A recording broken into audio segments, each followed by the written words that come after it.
മലയാള സിനിമകളിൽ നമ്മൾ ഒരുപാട് പൂവാലൻ കഥാപാത്രങ്ങളെ കണ്ടിട്ടുണ്ട്. അതിൽ ചില കഥാപാത്രങ്ങൾ ഇന്നും നമ്മുടെ മനസ്സിൽ തങ്ങി നിൽക്കുന്നു. ആറ്റിങ്ങലാണോ വീട്? അത്തരം പൂവാലന്മാരെയാണ് ഇന്ന് സിനിമാക്സ് മലയാളം നിങ്ങൾക്ക് മുന്നിൽ അവതരിപ്പിക്കുന്നത്.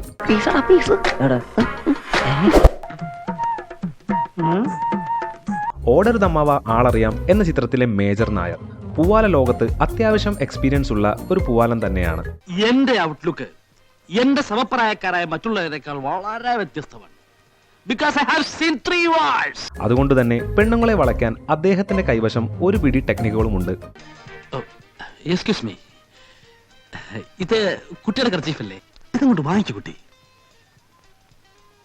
എന്നാൽ സ്ഥലത്തെ ചെറുപ്പക്കാരായ പൂവാലൻ സംഘത്തിന്റെ ഇടപെടൽ കാരണം ഒന്നും വർക്കൗട്ട് ആകുന്നില്ല എന്നതാണ് കഷ്ടം. എനിക്ക് വലത്തോട്ടാ പോകേണ്ടത്, നിങ്ങൾക്കോ? ഞങ്ങൾക്ക് വലത്തോട്ടാ പോകേണ്ടത്. എന്നാൽ ചിത്രം നീളുമ്പോൾ പൂവാലന്മാരോട് പന്തയം വെക്കുകയും ഓരോ ഊരാക്കുടുക്കിൽ ചെന്ന് ചാടുകയുമാണ് മേജർ നായർ.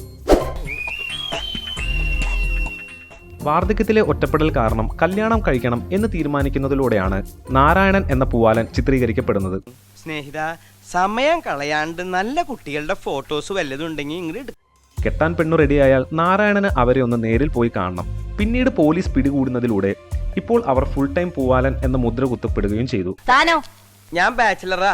കല്യാണം കഴിച്ചിട്ടില്ല? എന്താ കല്യാണം കഴിച്ചിട്ടില്ലേന്ന്? കല്യാണം കഴിച്ചിട്ടുണ്ട്. പിന്നീട് നാരായണൻ പോലീസിന്റെ സ്ഥിരം നോട്ടപ്പുള്ളിയായി മാറുന്നു. ഓഫീസിൽ കൂടെ ജോലി ചെയ്യുന്ന പെൺകുട്ടിയെ വളയ്ക്കുക എന്നതാണ് അരം പ്ലസ് അരം കിന്നരം എന്ന ചിത്രത്തിൽ ശരവണന്റെ ലക്ഷ്യം.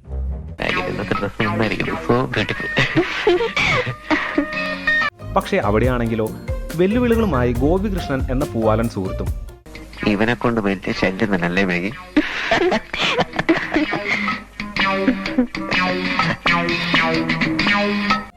ഈ പെൺകുട്ടിയുടെ മുമ്പിൽ ആളാകുക എന്നതാണ് രണ്ടുപേരുടെയും പ്രധാന പരിപാടി.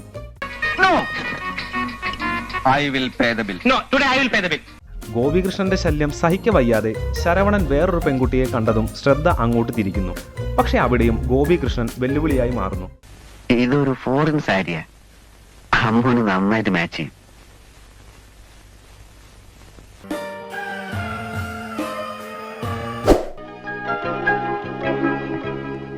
ഫ്രണ്ട്സ് എന്ന ചിത്രത്തിലെ അരവിന്ദന് പെണ്ണുങ്ങൾ എന്ന് പറഞ്ഞാൽ ചെറുപ്പം മുതലേ ഒരു വീക്ക്നെസ് ആണ്.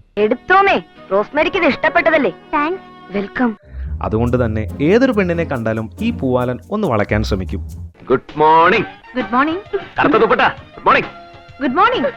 എടാ, കറുത്ത തുപ്പട്ടക്കാരിക്ക് എന്നോട് എന്തോ പറയാനുണ്ട്. ഞാൻ എന്താ വരുന്നേ?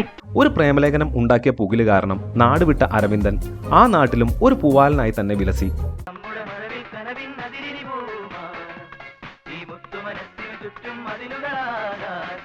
വളം വെച്ചു കൊടുക്കാൻ ജോയ് എന്ന ജൂനിയർ പൂവാലനും അരവിന്ദന്റെ കൂടെ ഉണ്ടായിരുന്നു. എന്തിനാ നോക്കാതിരിക്കുന്നത്? നീ നോക്കണ അരവിന്ദ. ആ പെമ്പിള്ളേര് നമ്മുടെ സൗന്ദര്യത്തിൽ വീണിരിക്കുക. ഒരു അപ്രതീക്ഷിത സാഹചര്യത്തിൽ വിവാഹിതനാവുന്നതോടെ അരവിന്ദന്റെ പൂവാലൻ പടിയിറങ്ങുകയും ചെയ്തു. മേരിയെ റൂട്ടാക്കാൻ ശ്രമിക്കുന്ന പൂവാലന്മാരിലെ ഒരു കോടീശ്വരനായ തലമൂത്ത പൂവാലനാണ് പ്രേമം എന്ന ചിത്രത്തിലെ ഗിരിരാജൻ കോഴി. ബിസിനസ്സാണ് ജീവിതത്തിൽ വലുതെന്ന് വിശ്വസിച്ച് നടക്കുന്ന പപ്പ, നൈറ്റ് പാർട്ടിയും ഡാൻസുമായി നടക്കുന്ന ഒരു മമ്മ. സാധാരണ പൂവാലന്മാർ ബൈക്കുകളും കാറുകളും ഉപയോഗിക്കുമ്പോൾ ഗിരിരാജനാകട്ടെ ഉപയോഗിക്കുന്നത് തന്റെ കുതിരയെയും. കുതിരപ്പുറത്ത് വന്നാൽ പെണ്ണുങ്ങൾ പെട്ടെന്ന് തന്നെ വളയും എന്നായിരിക്കാം ചിലപ്പോൾ ഗിരിരാജൻ കോഴി ചിന്തിക്കുന്നത്. പേരെന്താ? ഐശ്വര്യ. ഐശ്വര്യ മാരീഡ് ആണോ? മേരിയെ പോയിട്ട് ഒരു പെണ്ണിനെ പോലും കിട്ടുന്നില്ലെങ്കിലും ഗിരിരാജൻ ഒരു പൂവാലനായി തന്നെ വിലസി. ഹലോ. Hello. സുഖമായിട്ടിരിക്കുന്നോ? Sorry, what happened? Who are you? പൂവാലന്മാരിൽ ഒരു തുടക്കക്കാരനാണ് കുട്ടേട്ടൻ എന്ന വിഷ്ണു. ഞാൻ ഈ രംഗത്ത് ഒരു പരിപൂർണ വിജയമല്ല. അന്ത്യാവോളം വെള്ളം കോരിയിട്ട് പടിക്കിലെത്തുമ്പോ കുട ഉടച്ചു എന്ന് പറയാറില്ലേ, അതുപോലെ കാര്യങ്ങൾ ഒന്നും അങ്ങോട്ട് ഒത്തുവരുന്നില്ല. അതുകൊണ്ട് തന്നെ കുട്ടേട്ടൻ എത്രയൊക്കെ ശ്രമിച്ചാൽ പോലും ഒരു പെണ്ണ് പോലും വളയില്ല എന്നതാണ് സത്യം. പകരം നീ എനിക്കെന്ത് തരും? അങ്കിളിന്റെ കവിളത്ത് കവളത്ത് കവളത്ത് ഒറ്റ അടി വരും. പിന്നീട് ചില സീനിയർ പൂവാലന്മാരുടെ സഹായത്തോടുകൂടെ കുട്ടേട്ടൻ ഒരു പെണ്ണ് ലഭിക്കുന്നു. ഒരു നല്ല കുട്ടിയുണ്ട് എന്റെ കയ്യിൽ. അവസാനം അവൾ അയാളുടെ മകളാണെന്നറിയുന്ന നിമിഷം അദ്ദേഹത്തിലെ പൂവാലൻ പടിയിറങ്ങുന്നു. ഇതുവരെ കണ്ട പൂവാലന്മാരിൽ ഏറ്റവും കഴിവ് കുറഞ്ഞ ഒരു പൂവാലൻ തന്നെയാണ് കുട്ടേട്ടൻ എന്ന് നമുക്ക് പറയാം. അങ്ങനെയാണല്ലേ, സാരമില്ല. പ്രശ്നം എന്തുമാകട്ടെ ഏത് സാഹചര്യത്തിലും പെണ്ണിനെ വളയ്ക്കാൻ ശ്രമിക്കുന്ന ഒരു പൂവാലനാണ് ക്ലാസ്മേറ്റ്സ് എന്ന ചിത്രത്തിലെ പയസ്. സ്ട്രൈക്ക് ആയിട്ട് ആക്ച്വലി എന്താ പരിപാടി? എന്ത് പരിപാടി?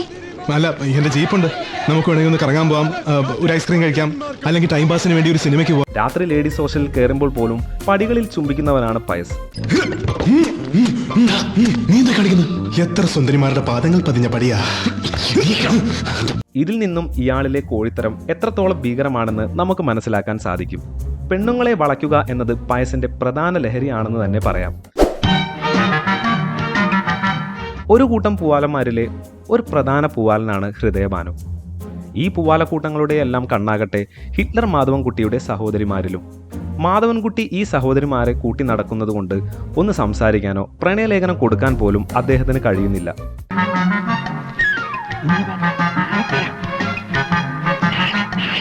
ഇതിനെ പ്രതിഷേധിച്ച് പാട്ട് വരെ പാടി നോക്കുകയാണ് ഈ പൂവാലക്കൂട്ടം.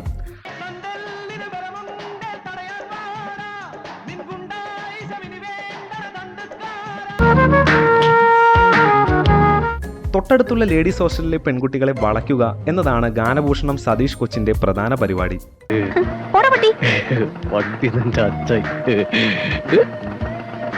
സുഹൃത്തായ ഗിരീഷ് കൊച്ചിനുമായി മത്സരിച്ചാണ് സതീഷ് തന്റെ നമ്പറുകൾ പുറത്തെടുക്കാറ്. ഹോസ്റ്റലിലെ പെൺകുട്ടികൾ കാരണം സതീഷ് കൊച്ചിൻ എന്ന പൂവാലിന് ഒരുപാട് പറ്റിക്കപ്പെടേണ്ടി വരുന്നു.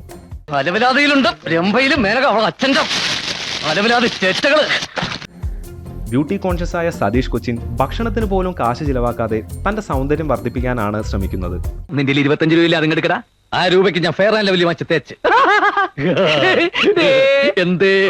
എന്നാൽ ചിത്രത്തിന്റെ അവസാനം ഗിരീഷന് പ്രണയം നടക്കുമെങ്കിലും സതീശന് എന്തുപറ്റി എന്ന് സിനിമയിൽ കാണിക്കുന്നില്ല. ഒരേ സമയം ഒന്നിലധികം കാമുകിമാരെ ഹാൻഡിൽ ചെയ്യാൻ വളരെ മിടുക്കനായ ഒരു ക്രോണിക് ബാച്ചലറാണ് ശ്രീകുമാർ.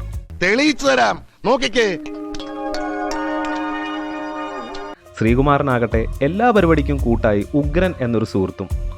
വേറൊരു പെണ്ണിനെ വളയ്ക്കാൻ SP-യുടെ വീട്ടിൽ താമസമാക്കിയ ശ്രീകുമാർ ഒരുപാട് തടസ്സങ്ങൾ നേരിടുന്നു. ഞാൻ ഇവിടെയുള്ള കാറ്റും വെളിച്ചവും വെച്ച് അഡ്ജസ്റ്റ് ചെയ്തോളാം. പറയുന്നു അങ്ങോട്ട് കേട്ടാ മതി, ഇങ്ങോട്ടൊന്നും പറയണ്ട. എന്നിട്ട് സന്ധ്യ എന്ന പെൺകുട്ടിയെ വളയ്ക്കുകയും SP-ക്ക് ഒരു പെണ്ണിനെ കൂടി സെറ്റാക്കി കൊടുക്കുകയും ചെയ്യുന്നു ശ്രീകുമാർ. ഒരുപക്ഷെ ശ്രീകുമാർ ആയിരിക്കണം ഇതുവരെ കണ്ടതിൽ വെച്ച് ഏറ്റവും കഴിവുള്ള പൂവാലൻ എന്ന് നമുക്ക് പറയാം. ഈ മേനോൻ എന്ന് പറയുന്നത് ഹസ്ബൻഡ് ആണോ? അയ്യോ, അതെന്റെ ഡാഡിയാ. ഞാൻ കല്യാണമൊന്നും കഴിച്ചിട്ടില്ല. ഓ, ഞാനും അല്ല, ഞങ്ങളും കല്യാണം കഴിച്ചിട്ടില്ല. 3 കാമുകിമാരെ ഒരേ സമയത്ത് വെച്ച് ഹാൻഡിൽ ചെയ്യാൻ അപാര കഴിവുള്ള ഒരു പൂവാലൻ തന്നെയാണ് ബോയിങ് ബോയിങ് എന്ന ചിത്രത്തിലെ ശ്യാം. വിരലിൽ മോതിരം അണിഞ്ഞ് പെൺകുട്ടികളുടെ വിശ്വാസം പിടിച്ചു പറ്റുന്ന ശ്യാമിന്റെ ഐഡിയ വേറെ തന്നെ. ഞാൻ വിവാഹം കഴിക്കാൻ പോകുന്ന പെൺകുട്ടി അണിക്കാൻ എന്റെ അമ്മ എനിക്ക് തന്നാണ് ഈ മോതിരം. ഇത് നിന്നെ അണിയിക്കുന്നു. ഇനി നീ എന്റേത് മാത്രമായിരിക്കും. കാമുകിമാർ പരസ്പരം കാണാതിരിക്കാൻ വേണ്ടി കാണിക്കുന്ന കളികൾ കണ്ടാൽ നമുക്കറിയാം ശ്യാം എത്ര വലിയ പൂവാലനാണെന്ന്. ഭയങ്കര തലവേദന ഇവന്.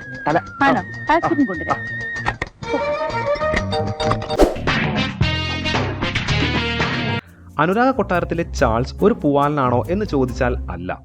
എന്നാൽ ഒരു പൂവാലിന് വേണ്ട എല്ലാ കഴിവുകളും തികഞ്ഞ ഒരു വ്യക്തിയായിരുന്നു ചാൾസ്. ഞാനുള്ളപ്പോൾ നീ എന്തിനാ എങ്ങനെ പേടിക്കുന്ന?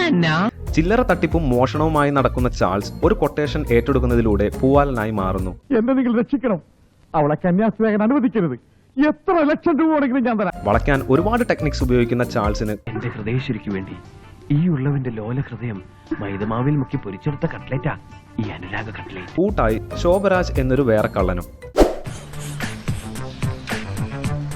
എല്ലാം തികഞ്ഞ ഒരു പൂവാലൻ ആരെന്ന് ചോദിച്ചാൽ ഒരു പക്ഷേ നമുക്ക് പറയാം സ്വപ്നക്കൂട് എന്ന ചിത്രത്തിലെ കുഞ്ഞുഞ്ഞാവാം. ഇതേതാടായി കിടക്കത്തി നമ്മുടെ വകുപ്പിൽപ്പെട്ടത്. മലയാളിയായാലും തമിഴായാലും ഇനിയിപ്പോ ഹിന്ദിക്കാരാണെങ്കിലും പുള്ളിക്കാരൻ അതൊരു വിഷയമല്ല. നീ ഇങ്ങനെ അന്ത്യശ്വാസം വിടാതെ നജമനെ കൈവിട മാട്ടെ. പക്ഷെ ഉന്നെ മട്ടും കാതലിച്ച മറ്റു സുന്ദരിമാരെന്നോട് പിണങ്ങൂല്ലേ? അവസരം കിട്ടിയാൽ സ്വന്തം ഹൗസ് ഓണറെ വരെ വളയ്ക്കാൻ ശ്രമിക്കും നമ്മുടെ കുഞ്ഞുഞ്ഞ്. ഞാനങ്ങോട്ട് കേറി വരട്ടായോ? എന്തിനാ? ചുമ്മാ ഒരു ധൈര്യത്തിന്. ഇങ്ങനെയൊക്കെയാണെങ്കിലും പ്രണയത്തിന് മുകളിൽ സുഹൃത്ത് ബന്ധത്തിന് വില കൊടുക്കുന്ന ഒരാൾ കൂടിയാണ് കൊച്ചുകുഞ്ഞ്. ഈ അവസ്ഥയിൽ നീ മാത്രമാണ് അവക്കൊരാശ്വാസം. മലയാള സിനിമാ ലോകം മലയാളിക്ക് സമ്മാനിച്ച പൂവാലന്മാർ നിരവധിയാണെങ്കിലും നിങ്ങൾക്കിഷ്ടപ്പെട്ട പൂവാലിനെ നിങ്ങൾ കമന്റ് ചെയ്യുക.